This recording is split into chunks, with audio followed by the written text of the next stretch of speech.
Assalamualaikum warahmatullahi wabarakatuh. Waalaikumsalam warahmatullahi wabarakatuh. Selamat sore Sobat Akrab. Kali ini saya Nanda dalam acara Bincang Akrab akan menemani Anda di rumah pada hari ini.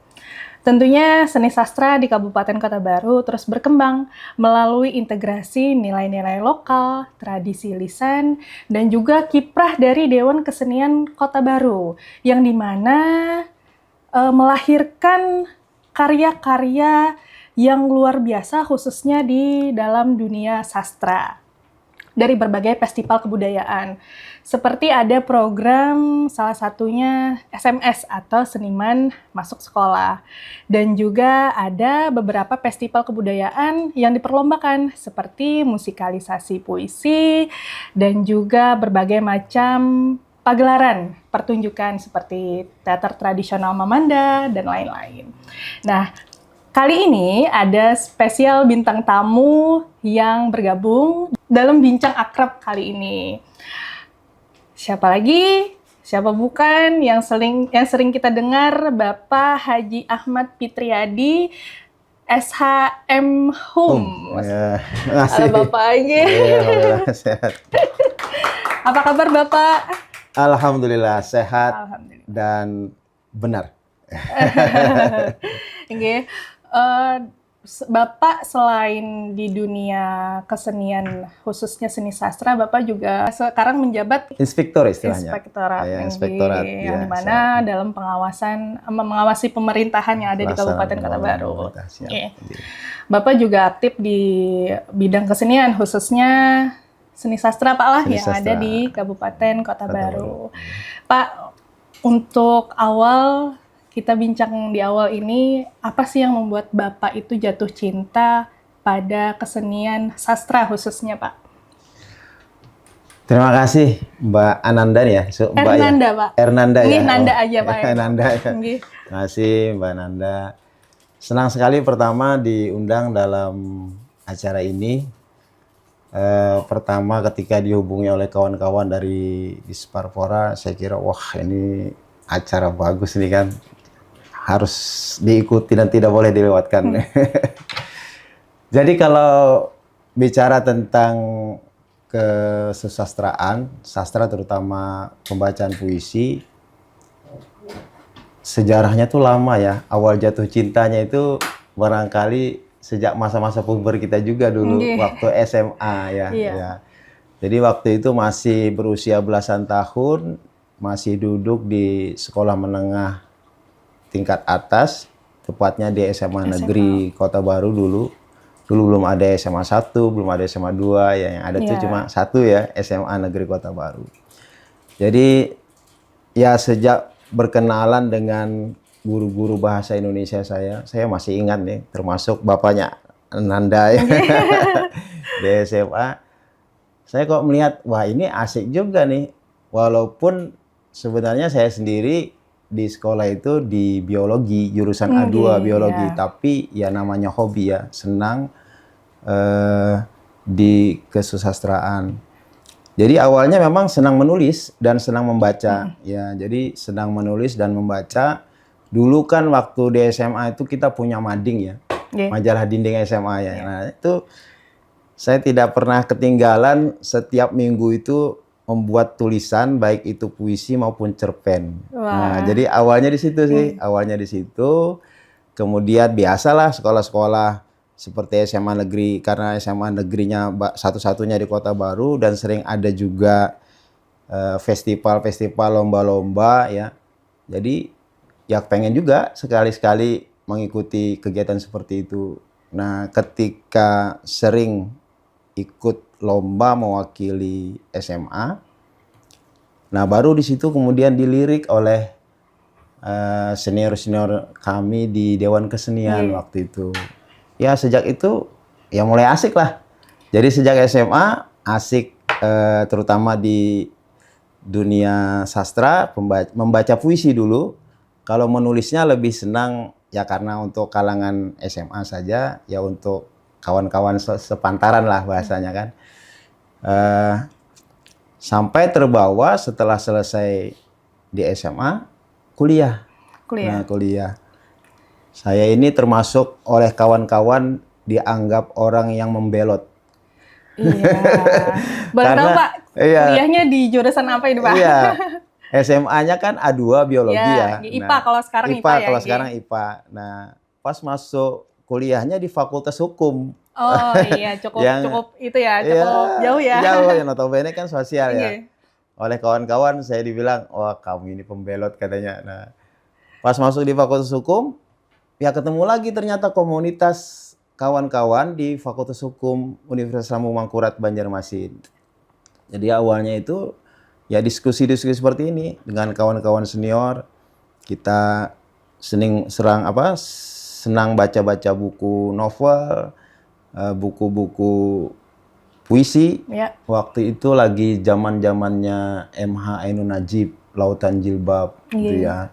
Jadi kita baca, diskusi, akhirnya rekan-rekan, wah gimana nih kalau kita buat kelompok aja. Karena lumayan banyak, ada beberapa kawan yang senang diskusi itu. Akhirnya dicoba di tahun 1994. Iya, belum lahir saya Pak. Belum lahir ya. Fakultas Hukum SMA Negeri tamat tahun 1992. Okay. 92. Yeah. Lalu ke Fakultas Hukum 2 tahun setelahnya 1994 kami kemudian di Fakultas Hukum membentuk namanya FAS.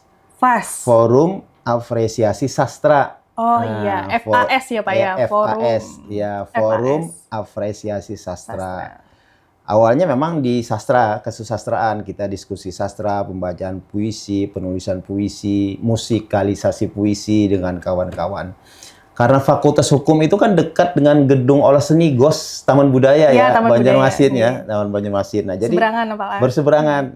Jadi ya senang nonton-nonton aja lah. Nonton bila ada pertunjukan, festival. Dulu masih ada hidup almarhum Ajamuddin Tipani, Kanda YS Agus Suseno.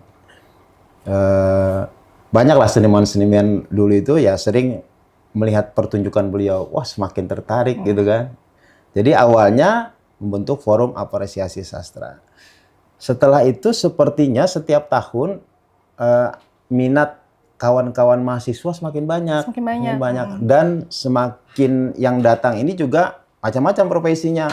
Ada yang menyanyi, ada yang pemain musik, ya, ada yang tradisi. Akhirnya wah ini tidak mampu lagi nih Forum Apresiasi Sastra untuk menampung kawan-kawan kan.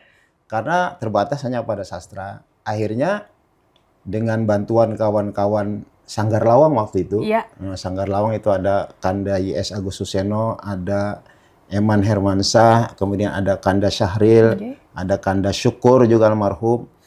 Lalu diperluas Forum Apresiasi Sastra ini menjadi Forum Apresiasi Seni. Oh, jadi luas ya Pak ya? Bukan hanya sastra, jadi menampung hanya sastra. Diwadahinya. Iya, termasuk salah satu unggulannya dulu waktu itu kita musik panting. Nah, jadi kan dulu pernah ada ya festival musik panting se-Kalimantan Selatan. Dulu yang menggawainya Senat Fakultas Hukum Unlam. Nah, itu. Terus juga kita di tradisinya di Japin Carita.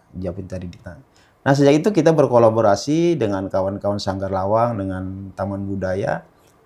Ya mulai situlah semakin bersemi.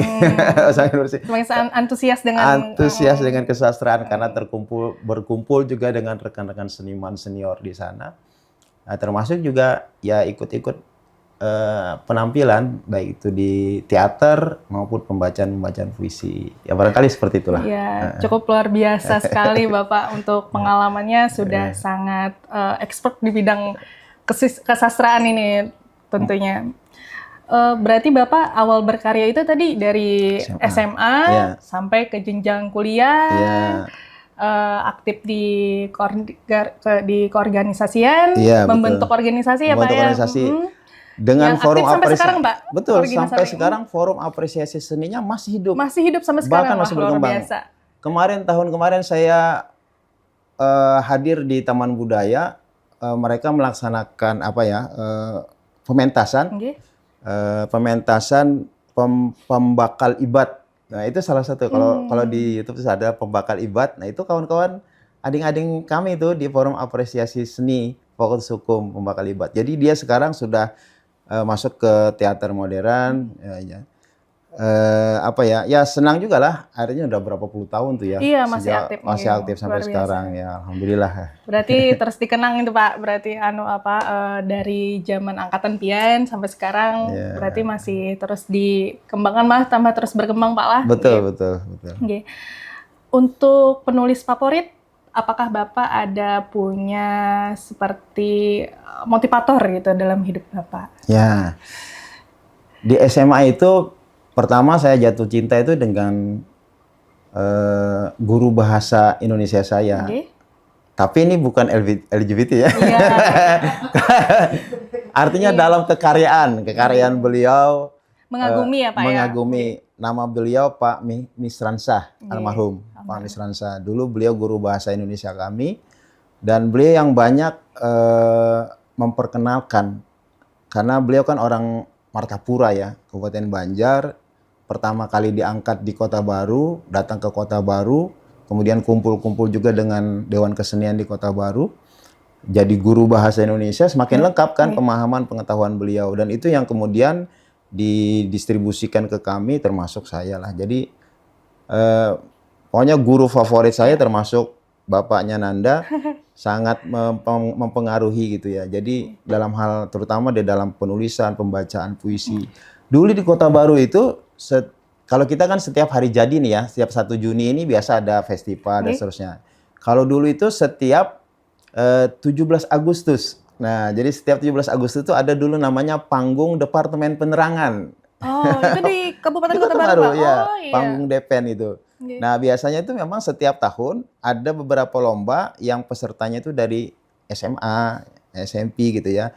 Ada bisa drama, bisa teater, bisa pembacaan puisi. Jadi setiap tahun memang ada ajang kita untuk melampiaskan menampilkan bakat, Pak. menampilkan bakat gitu, menampilkan bakat. Ya disitulah. Jadi kalau misalnya itu tadi pertama Pak Misransah, kemudian Pak almarhum juga Eko Suryadi WS. Wah ini Eko Suryadi WS, Bang Eko, Kak Eko, beliau dulu yang mengajak saya masuk ke Dewan Kesenian. Pertama-tama itu masih apa ya? Ya pokoknya waktu SMA tuh sudah ikut berkecimpung lah di Dewan Kesenian, tapi hanya sebagai apa ya? Ikut meramaikan, mungkin kayak anggota ya. Bila ada pertunjukan gitu ya, hadir sebagai pembaca puisi, ikut main teater gitu ya. Sama Kak Anharoji, kemudian Adik Katung, Bang Tomo, banyak lah seniman-seniman senior ya. Jadi kalau di tingkat lokal di Kota Baru beliau-beliau itu, kemudian ada Pak Sulaiman Najam, Pak Sulaiman Najam, Pak Agit Kursani. Nah di provinsi itu tadi Ajamuddin Tipani yang sama YS Agus Suseno, saya kira sangat mempengaruhi pikiran dan perasaan itu beliau tuh karena dekat dengan Taman Budaya, dengan GOS, Gedung Olah Seni, dan kebetulan saya juga ngekos dekat situ. Ya. Jadi kadang saya bisa tidur di Taman Budaya, sama Bang Agus, Kak Agus. Jadi tidur di sana. Makanya kuliahnya agak molor itu karena ramai-ramainya. Suka berkegiatan Pak lah. Suka lah, akhirnya suka seperti itu. Dan kalau di tingkat nasional ya siapa lagi kalau bukan W.S. Rendra sama M.H. Ainun Najib. Saya kira itulah tokoh-tokoh favorit yang barangkali dalam karya-karya penulisan selanjutnya itu cukup mempengaruhi. Beliau. Itulah yang membuat jatuh cinta Pak lah pada pertama kali untuk dunia kesastraan. Seperti yang kita lihat di depan ini ada beberapa ya Pak ya karya dari Bapak Haji Ahmad Fitriadi. Salah satunya ini ada saya punya di rumah, Munajat Rindu, yang dimana ini kumpulan-kumpulan puisi Pak lah. Betul. Ini cukup menarik nih, kalau Munajat Rindu ini justru banyak saya tulis pada saat kuliah di Jogja. Jadi ceritanya setelah lulus di Fakultas Hukum 98, kemudian 2 tahun saya menjadi tenaga honorer, jadi guru juga dulu. Oh, sempat jadi guru Sempat malah jadi ya. guru. Ya. Dulu ada SMA Pigeri dengan Pak Suhardiansah, kepala sekolahnya. Pak Suhardiansah, Pak Hardi kata orang. Misalnya Pak Hardi pemain musik beliau. Saya ikut dengan beliau 2 tahun di SMA PGRI, ngajar 2 tahun, kemudian ada penerimaan CPNS, ikut CPNS tahun 2000 jadi CPNS. 2022 saya tugas di Tanah Laut di Playahari. 2002. Habis itu 2003 disuruh balik ke Kota Baru. Nah, waktu itu kan sudah zaman otonomi daerah ya. 2003 balik ke Kota Baru, dapat kesempatan tugas belajar ngambil S2 di Universitas Gadjah Mada Yogyakarta di UGM. Nah, jadi 2003 saya ke Yogyakarta kuliah tadi itu tugas belajar ambil pendidikan S2, apa itu, Pak? Magister Hukum. Magister Humaniora. Jadi masih di Fakultas Hukum juga. Masih di Fakultas Hukum. Ya. Jadi kurang lebih 2025 ya, kurang lebih 2 tahun di Yogyakarta, dan semakin gitu ya di Jogja kan perkumpulan banyak perkumpulan seniman sastra malah. Banyak kumpulan seni sastra, kemudian banyak festival show pertunjukan jalanan maupun di ini yang menjadi inspirasi. Akhirnya ya itu sebagian kita tulis di Munajat Rindu.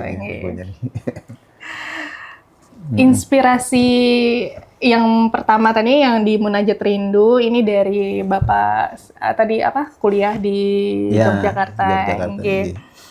Untuk latar belakang pertama kali Bapak menuliskan puisi Munajat Rindu, salah satunya Pak apa Pak di dalam Munajat Rindu ini Pak? Soalnya Munajat Rindu ini sebuah keberanian saja sebenarnya. Sebuah keberanian karena ya nulis-nulis, kumpulkan. Terus kata ada teman itu, sayang tuh nanti kalau hilang. Nah, saya kan termasuk orang yang tidak terlalu bagus untuk mendokumentasikan segala sesuatu gitu ya. Kata kawan, sayang tuh kalau dulunya adanya di komputer aja, tidak di print out gitu di komputer. Kadang ya kecuali kalau mau baca-baca dan seterusnya itu. Akhirnya ya sudah diberanikan diri. Pas di Kota Baru, baru-baru saja juga di tahun 2023 baru dibukukan itu. Jadi ini isinya sejak kuliah di Fakultas Hukum 98 sampai kuliah di Gadjah Mada, terus juga sampai bekerja. Jadi baru tuh 2003 baru diisi. Ya salah satu Munajat Rindu ini kan kebanyakan isinya kaitannya dengan masalah kerinduan seorang hamba kepada Robnya, kepada Tuhannya gitu ya. Ya dimulai pada tahun 1998 saya berkesempatan untuk haji. Jadi 98 pada saat mahasiswa itu di semester akhir berkesempatan untuk berangkat haji oleh orang tua nih. Mau berangkat haji nggak katanya? Oh, alhamdulillah mau berangkat haji. Padahal mungkin orang tua lihat juga ini sering keluar malam segala macam nih. Akhirnya disuruh berangkat haji. Nah pada saat di Madinah saya mencoba menulis judulnya itu Uwi Bulan gitu, di sini Uwi Bulan. Jadi pada suatu saat saya duduk di pelataran Masjid Nabawi. Di luar tuh kemudian memandang kubah Rasulullah itu ya, berwarna hijau. Persis saat itu di dekat kubah, di atas kubah Rasulullah itu ada bulan purnama. Wah, itu begitu menginspirasi sekali gitu kan. Jarang-jarang itu saya bilang, wah ini sayang sekali ini dilewatkan. Saat itu nggak ada HP, nggak ada kamera segala macam, kita moto-moto kan. Ya salah satu kau harus mendokumentasikan peristiwa ini harus ditulis. Tulis. Akhirnya nah ini mungkin dalam proses penulisan nih mungkin ya sekaligus ya. Karena kan menulis itu tidak bisa sekali jadi gitu ya, sekali jadi. Jadi kita menangkap peristiwanya dulu, menangkap peristiwanya, kemudian mengendapkan peristiwa itu ke dalam diri kita gitu ya, sambil wah ini luar biasa nih. Setelah itu ya setelah balik ke ke hotel, ke kamar, nah baru ditulis peristiwa itu. Jadi bagaimana menangkap peristiwa saat ini yang menurut saya waktu itu, wah ini sayang sekali kalau dilewatkan peristiwa ini, dan ditulislah setelah itu. Jadi di mana saja sebenarnya bisa jadi inspirasi Pak ya? Betul ya. Di mana saja. Oh. Melamun di depan rumah bisa jadi puisi ya Pak ya? Karena puisi itu kan sebenarnya rumah besarnya penyair ya untuk berimajinasi. Berimajinasinya Jadi lewat puisi situ. ya, lewat situ. Jadi puisi itu adalah rumah besarnya penyair untuk berimajinasi dia. Hari ini saya kira kan semua bisa dilakukan orang lewat rumah kan. Tidak perlu keluar rumah, orang bisa berbuat apa saja. Mau belanja bisa lewat rumah kan. Mau belajar bisa lewat rumah. Mau bekerja sekarang bisa lewat rumah. Apa saja sekarang bisa dilakukan lewat rumah. Dan menulis puisi itu ya rumah besar penyair itu ya di puisi itu sebenarnya. Jadi kita memulai ya tadi betul tadi itu. Ketika menulis puisi itu yang pertama itu memang kita harus mendapatkan ilham tadi, imajinasi tadi. Temanya apa nih? Jadi setiap peristiwa, barangkali orang penyair atau penulis puisi itu tidak lebih dari seorang pelukis juga barangkali ya. Kalau pelukis dia menangkap objek yang bagus, kemudian dia buat sketchnya, diaplikasikan di kanvas kan. Nah, jadi sebuah lukisan gitu ya. Kalau pelukis Kata-kata ya Pak ya? dalam kata-kata. Kalimat Seperti itu. Pada proses pembuatan karya itu ada mendapatkan kebuntuan atau blank gitu Pak? Biasanya Pasti. apalagi lah kata-katanya yang bagus ini gitu. Nah, bagaimana Bapak itu caranya untuk memanage itu dalam diri Bapak? Apalagi kalau sudah berumur seperti ini. Oh, iya. Itu pasti. Jadi yang paling penting itu pertama kita nangkap gagasannya dulu kan. Nah, kita nangkap gagasannya, ada peristiwa yang menurut kita ini luar biasa untuk kita tulis, kita tangkap peristiwanya. Setelah itu kita endapkan dulu kan. Kita endapkan nih peristiwa ini. Oh, seperti ini. Bahasanya itu persiapan dulu lah, persiapan. Setelah itu baru kita melakukan pendalaman terhadap gagasan tadi. Kira-kira ini arahnya kemana nih? Ke religi, ke sosial, ke politik, ke ekonomi, apa deh persoalannya kan dari itu semua. Temanya kan? dulu Pak. Temanya dulu kan. Setelah kita dapat temanya, oh ini sepertinya rame-rame lagi masalah politik nih kan, bakar babi lah apalah gitu kan. Pesta babi ya. Pesta babi ya. Politik. Nah, berarti kita tentu mencoba melakukan pendalaman terhadap apa yang kita tulis tadi. Caranya seperti apa? Penulis itu memang tidak boleh jauh dari buku ya. Dari buku artinya referensi dia. Termasuk barangkali pengalaman juga. Ya, pengalaman. Jadi dua hal itu, pengetahuan dan pengalaman, saya kira itu memperkaya sebuah produksi, memperkaya sebuah karya. Jadi setelah melakukan pendalaman, baru kita tulis. Kadang memang di dalam penulisan sering ada kebuntuan pasti. Ketika kita terjebak dalam diksi narasi yang seperti itu ya, kadang kan kita buntu juga. Puisi ini kan harus berat ya Pak ya? Harus berat. Harus berat kata-katanya. Harus kata-katanya. Jadi setelah itu ya nggak apa-apa, macet kita tahan dulu, istirahat dulu, kita refreshing dulu, apalah kan, kegiatan apalah. Setelah itu nanti barangkali ada gagasan muncul lagi, baru ya kita dalami lagi, kita tulis kembali, kita baca-baca kembali, diulang-ulang lagi ya. Bahkan kan yang paling susah itu ya pemilihan diksinya kan, pemilihan diksi. Bagaimana diksi ini supaya memenuhi apa sih hasrat yang akan kita tulis dalam itu. Emosi yang disampaikan. Yang ingin disampaikan. Termasuk ya tadi tuh puisi ini, puisi apa nih yang mau kita tulis? Puisi kamar kah? Atau memang puisi yang memang untuk di festival kan beda nanti ya. Pilihan diksi-diksinya kan. Kalau puisi-puisi kamar barangkali banyak puisi-puisi perenungan, puisi-puisi rindu, cinta dan seterusnya itu ya. Ketika orang membaca sendiri dia tersentuh gitu kan. Tapi kalau untuk di festival kan tidak terlalu menarik sebenarnya kan. Tapi ada karya-karya yang memang diperuntukkan untuk festival, bacaan puisi dan seterusnya.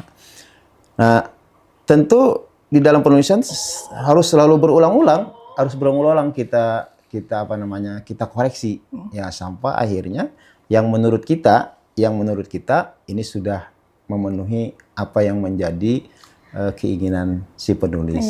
Sudah puas dengan tulisannya. Tapi kalau sudah puisi itu jadi dan kemudian dipublikasikan, penulis itu tidak punya hak lagi untuk kemudian ketika dikritik orang misalnya kan, oh tulisannya tidak bagus katanya kan, oh tulisannya itu terserah, itu silahkan kepada audiens yang membaca, yang menilai. Jadi di dalam konteks itu si penyair sudah tidak boleh keegoan itu ya, bahwa saya itu harus tanggapannya harus bagus ya. nggak bisa. Ya. Itu sudah dilempar ke masyarakat. Orang senang, alhamdulillah. Tidak senang, nggak apa-apa. Ya, itu. Ya.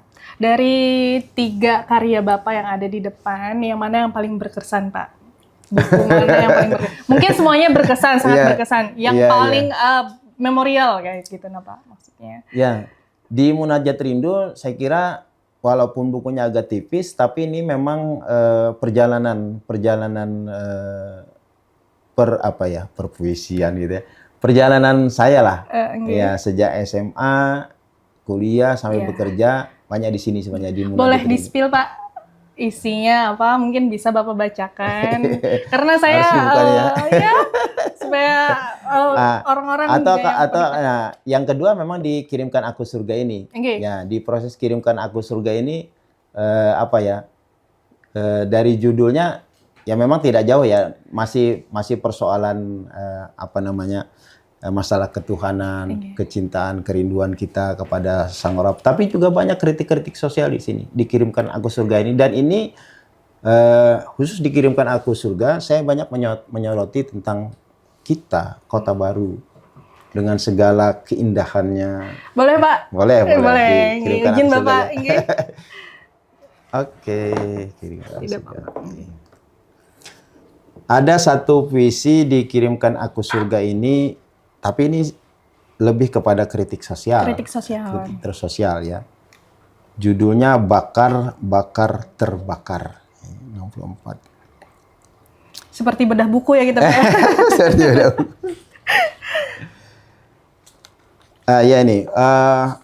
Puisi ini saya tulis tanggal 21 Juni 2023, berarti hampir 2 tahun yang lalu ya. 2 tahun yang lalu. Masih fresh nih. Judulnya Bakar, Bakar, Terbakar. Boleh baca nih ya? Boleh, Pak, silakan, Pak. Bakar, bakar, terbakar. Rawa bakau, gambut galam, ladang mayas, padang ilalang, gunung lembah, kampung kota, bakar, bakar, terbakar. Kertas, kayu, plastik, karet, bensin, solar, gas, minyak tanah, spiritus, alkohol, bakar, bakar, terbakar. Cuaca berpeluh mengangkasa bersama deru knalpot. Manusia berlari menjemput rejeki, sikut sana, sikut sini. Tak rela berbagi. Ini semua mengisi pundi-pundi yang dinikmati, padahal hanya sepiring nasi tak habis lagi. Apa yang dicari? Bakar, bakar, terbakar.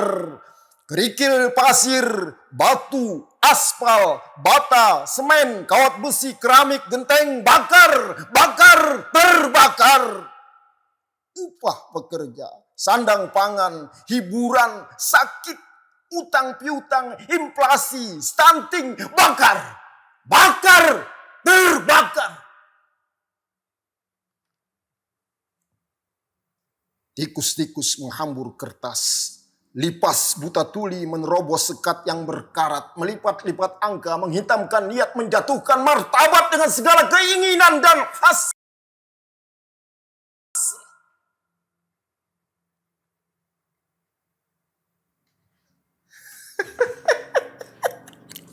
Pasar murah, bansos, bantuan langsung tunai, dana desa, BOS, MBG, keluarga harapan, bedah rumah, baris berbaris membawa kupon, KTP, dan buku tabungan. Bakar, bakar, terbakar. Baleho, anggota DPRD penuh janji, penguasa negeri asik mengatur strategi, cawe-cawe, otak-atik, taktik. Semua sudah dibeli.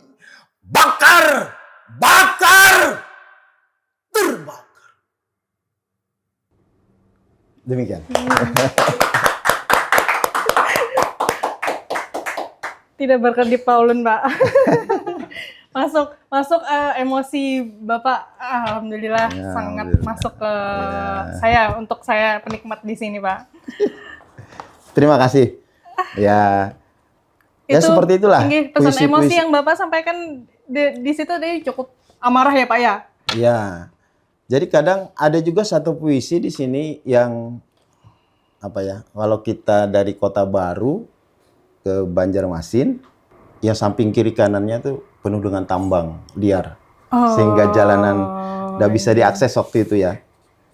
Nah itu kilometer berapa tuh? Ada saya bikin puisinya juga di sini. Jadi inspirasi juga Jadi itu, Pak. inspirasi juga puisi itu. Jadi ketika waktu itu pas bulan Ramadan, saya berangkat ada tugas dinas ke Banjarmasin, lewat jalan di bawah itu, saya bilang, wah ini parah betul jalannya. Terinspirasi juga untuk membuat puisi di situ. Ya terciptalah puisi kilometer, lupa saya kilometer berapa itu, di sini ada salah satu puisinya. Dan kemarin pas ada kegiatan di Banjarbaru, kawan-kawan di Banjarbaru melaksanakan tadarus puisi pada saat bulan Ramadan, itu kemudian saya bacakan di sana sebagai ya bentuk kekhawatiran, termasuk barangkali ya bentuk ya penyesalan kita sebagai bagian dari warga yang tidak bisa mempertahankan lingkungan sekitarnya, sehingga seperti itulah. Iya, Kembali. itu pesan yang ingin Ingin disampaikan Pak disampaikan. Langgi dari puisi. Nah, untuk ini kan Pak karya Bapak dalam bentuk cetak, Pak. Cetak, Apakah bisa diakses lewat elektronik begitu, Pak? Kan sekarang sudah bisa Betul. di mana untuk mengakses buku Buku. karya-karya Bapak. Buku ini bisa didapat di Gramedia Oh, Banjarmasin. Jadi kemarin kami diundang ada diskusi bedah buku yang ini Bumi Kalamantana di Gramedia Banjarmasin. Kemudian ada di Gramedia Veteran Nggih. Banjarmasin. Jadi ada gerai di situ buku-buku penulis Banua. Nah di situ ada 3 buku ini ada di situ, bisa didapatkan di sana. Kemudian untuk penulisan ini, dalam proses penulisan biasa juga saya kadang masukkan di Instagram, Oh, ya iya. di status gitu ya. Saya follow Bapak belum di fallback. Mungkin Mas melihat ini siapa nih Nanda nih. Ya, siapa ini? Takut-takut juga. Takut Bapak. Nah biasanya kalau ada inspirasi seperti itu kita tulis, yang kemudian kita coba dipasang di status di Instagram. Ya, ada juga sih kawan di kantor itu yang mencoba membuatkan sedikit cuplikan video-videonya gitu, dibuat di Instagram. Ya, seperti itulah. Nanti dikumpulkan ya jadi buku seperti ini. Sekarang kan Pak lah marak di internet tentang apa orang baca buku lewat internet. Betul. Apa orang baca novel, komik sekarang bisa lewat e-book kalau tidak E-book, salah ya. betul. Nah, bagaimana Bapak menanggapi gempuran era elektronik ini Pak dalam berkarya seni sastra begitu Pak? Betul. Saya kira memang tidak boleh alergi seniman, terutama para penulis-penulis, ya tidak boleh ketinggalan terhadap Ya, perkembangan seperti itu. Dan memang harus sampai ke situ ya, karena bagaimanapun juga karya-karya kita kan harus sampai kepada audiens kita kan, siapa yang mau dituju. Dan kita harus melihat perkembangan zaman hari ini. Yang mau kita sasar siapa nih? Yang mau kita sasar misalnya ya anak-anak muda saat ini kan. Anak muda saat ini ya mereka senangnya di mana mainnya. Ya kita harus di posisi itu, Iya, di posisi mengikuti itu. zaman ya, Pak, harus ya? mengikuti zaman. Ya saya kira tidak ada masalah dan harus jadi dibuat dalam bentuk e-book dan seterusnya lah. Berarti cara pandang Bapak dalam mengikuti perkembangan zaman Pak lah untuk berkarya seni itu. Betul. Oke. Termasuk ini Mbak, kami melihat juga saat ini gelagat anak-anak muda sekarang kan sepertinya dia suka yang instan-instan Iya. gitu ya. Jadi kalau kita bikin narasi puisi yang terlalu panjang, mungkin dia nggak senang gitu kan. Dia senang mungkin narasinya yang pendek-pendek saja, barangkali mungkin hanya 5-10 baris gitu ya. Tetapi mungkin kuat pemaknaannya yang menyentuh ke dia. Ya kita harus ikuti seperti itu. Kadang mungkin 3, 4, 5 baris, 5 baris, 10 baris itu sudah cukup bagi mereka. Yang penting pesan kita sampai di situ. Tapi memang persoalannya justru susah membuat puisi yang narasinya pendek. Karena kita harus memadatkan kata-kata kan, memadatkan kalimat gitu ya. Kalau panjang kan kita bisa kemana-mana lah dulu gitu kan. Tapi kalau pendek itu malah lebih susah. Nah tapi ya sepertinya kita memang harus melihat seperti itu hari ini anak-anak muda kita. Jadi kenapa saya masih membuat dalam bentuk buku? Karena ingin mengembalikan fitrahnya sebenarnya agar anak-anak muda sekarang Gemar membaca. Iya, itu betul. ini memang persoalannya kan mereka kan mainnya di sini kan, mainnya di sini kan. Nah itu yang kita harapkan sebenarnya mereka kembali ke buku gitu ya, baca buku. Karena ini basicnya memang harus di situ. Seperti pepatah pala, buku adalah jendela dunia. Jendela gitu. dunia, betul. Untuk kegiatan setiap hari Minggu di Sering Laut juga ada Pak lah untuk membaca apa ya namanya, membaca buku bersama itu Oh iya, anak-anak betul. dari anak lupa saya nama itu biasanya setiap hari Minggu. Setiap hari Minggu Iya, ya. jadi anak-anak penulis, ada juga alumni dari SMK 1 namanya Ali, itu dia membuka jadi bukan bazar sih sebenarnya, kayak di perpustakaan mini gitu di, ya, di jalan di ya. Sering Laut. Jadi anak-anak tuh diajaknya untuk baca itu. Betul, Sebenarnya jadi motivasi juga Pak lah itu Betul, untuk ya. generasi muda. Luar Kota biasa Baru. itu, luar biasa. Dan itu harus didukung saya kira. Harus didukung kegiatan-kegiatan positif seperti itu. Jadi bagaimana Bapak untuk supaya bisa mempertahankan karya seni sastra ini pada generasi muda gitu Pak? Tadi selain dari Bapak mengikuti perkembangan zaman, apa yang bisa Bapak berikan motivasinya untuk pemuda-pemudi Kota Baru khususnya dalam bingung gitu Pak, mulai untuk berkarya bagaimana langkahnya? Apa motivasi Bapak? Selain peran dari pemerintah daerah ya melalui dinas pemuda dinas pariwisata pemuda dan olahraga ya. Kemudian dinas pendidikan dan kebudayaan, kemudian dinas perpustakaan daerah gitu ya. Selain oleh pemerintah daerah, saya kira peran organisasi kesenian ini penting nih untuk disemarakan, dihidupkan kembali di bawah binaan pemerintah daerah misalnya. Salah satunya misalnya Dewan Kesenian Daerah. Di samping Dewan Kesenian Daerah kita juga punya KSI, Komunitas Sastra Indonesia. Nah, sebenarnya harapannya melalui lembaga-lembaga kesenian itu atau grup-grup kesenian ini bisa bertumbuh seperti itu. Kalau ya kesusahan kan sederhana saja. Yang penting bagaimana kita bisa ada ruang untuk kumpul, ruang berdiskusi, ruang berekspresi, berkarya dan berekspresi. Saya kira pemerintah daerah hari ini luar biasa menyediakan ruang-ruang untuk ekspresi itu, ya kan? Kalau Sering Laut itu udah terbuka tuh, 24 jam kalau mau mengekspresikan apa saja gitu kan. Dan daerah kita ini adalah daerah yang banyak sebenarnya inspirasi-inspirasi yang bisa kita tangkap di sini. Luar biasa di tempat kita. Jadi sebenarnya bagaimana menghidupkan grup-grup kesenian, kelompok-kelompok kesenian, termasuk tadi seperti Dewan Kesenian, Komunitas Sastra Indonesia dan lain-lain, untuk menarik sebanyak-banyaknya anak-anak muda untuk bisa bergabung di sini. Karena ya itu tadi pengalaman saya sendiri juga dari dulu ya ditarik oleh senior-senior itu. Akhirnya sampai sekarang ketagihan gitu ikut nulis-nulis seperti ini. Dan bagaimanapun juga karya penulisan seperti ini kan umur kita mungkin akan berakhir di satu titik nanti ya. Satu titik, entah di titik berapa, di menit berapa kita akan berakhir. Tapi karya kan dia akan terus tuh. Walaupun orang yang sudah nggak ada, ya mudah-mudahan buku ini masih bisa dibaca sama orang lain.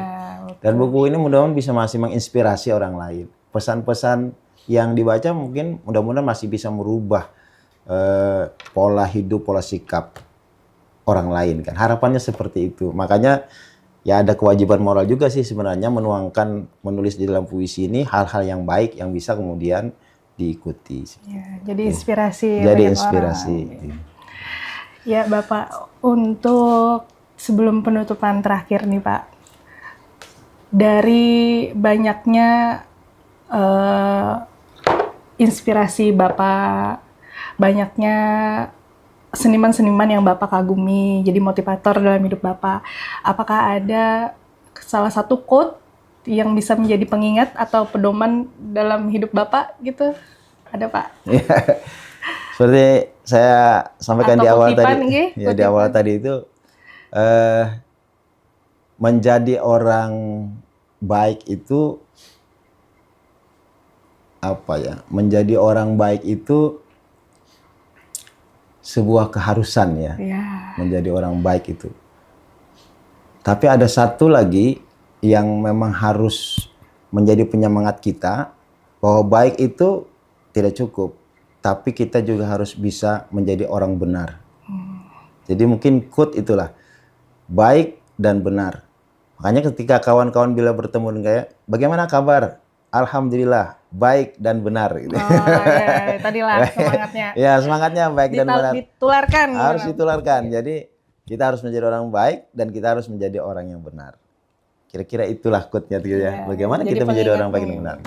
Jadi bagaimana jadi orang yang baik dan benar. Jadi kalau ditanya orang, bagaimana kabarnya? Baik dan benar. Ya. Insya Allah itu jadi apa Pak? Jadi motivasi diri sendiri Pak lah. Jadi benteng kita. Tinggi. Jadi benteng hidup kita. Bagaimana kita menjadi orang yang baik dan jadi orang yang benar. Iya. Seperti itulah barangkali.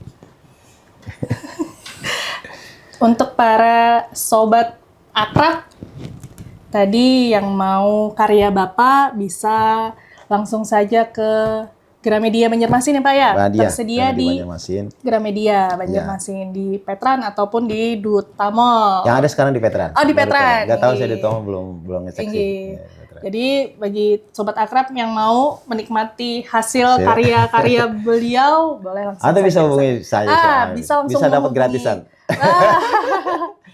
Gratis foto bersama juga. Ada satu lagi apa namanya? Ada beberapa lirik puisi di sini.